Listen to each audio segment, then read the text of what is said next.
Did you ever wish more games looked like Playdead's Limbo?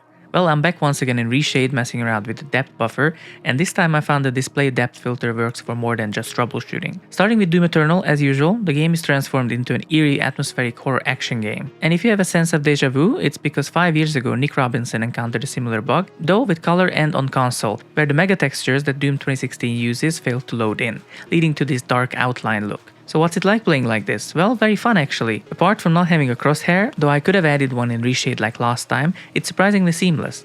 Having played this game a lot certainly helped though, as you not only lose your crosshair but the entire HUD, along with objective markers, health and everything.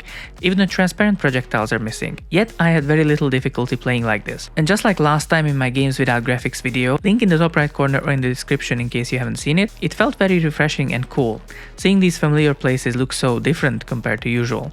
The vibe was entirely different too. This level has a lot of color, texture, gore and grime usually that makes it very rundown and apocalyptic, but this time it was clean, smooth, but still super detailed, lending it such a unique atmosphere. It kinda looked like the whole place was engulfed in permanent fog, and the light we have is just enough to produce silhouettes. An absolutely great way to replay this game.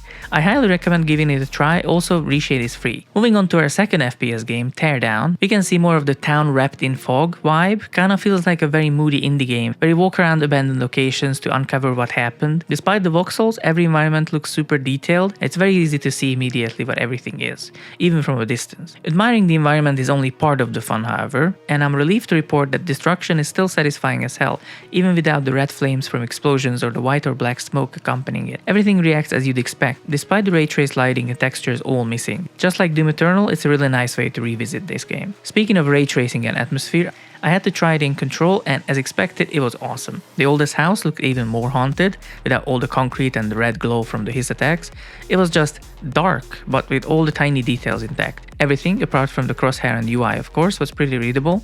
Gameplay was perfect too. It was very easy to tell where enemies were, how far and where my projectiles were going. It kinda looked like there was a fire somewhere and all the rooms were slowly filling up with smoke.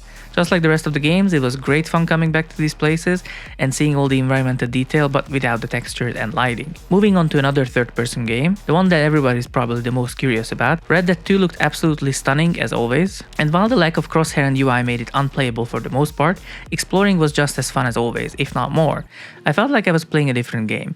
Without the colors, I could only recognize some locations, while others felt completely new and unfamiliar until I turned the effect off and recognized where I was. It felt like I was in a dream, where you start out in a familiar place, but as you leave the surrounding areas suddenly feel alien to you. I had a lot of fun just going around and exploring these places I've actually been to before but couldn't recognize them. The ominous fog made it all the more alluring just to venture deeper and deeper into a forest until I found something. Moving on to racing games now, Dirt 3 was pretty cool as you could only partially see where you were going, enough to make decisions on turns but definitely not enough to anticipate them in advance, making it more exhilarating even though I did play this game a lot. Not having textures and lighting also made this game feel relatively timeless. Even though it holds up really well today in terms of graphics, it's not too difficult to tell that it wasn't made yesterday. This extreme fog also gave it kind of a creepy atmosphere too. It suddenly felt more like I'm playing Pacific Drive than Dirt Rally. On to our final game now, Wreckfest never disappoints. The sheer amount of detail this game has will always blow me away.